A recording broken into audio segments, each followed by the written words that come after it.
is it about the Negro? I mean, every other group that came as an immigrant somehow, not easily, but somehow got around it. Is it just the fact that Negroes are black? White America must see that no other ethnic group has been a slave on American soil. That is one thing that other immigrant groups haven't had to face.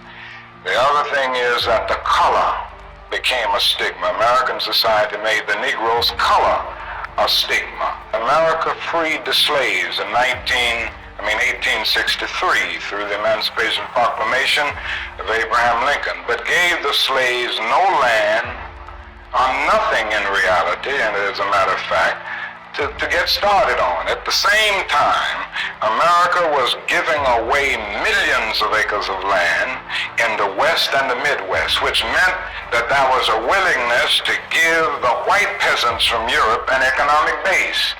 And yet it refused to give its black peasants from Africa, who came here involuntarily in chains and had worked free for 244 years, any kind of economic base. And so emancipation for the Negro was really freedom to hunger. It was freedom to the winds and rains of heaven. It was freedom without food to eat or land to cultivate, and therefore it was freedom and famine at the same time.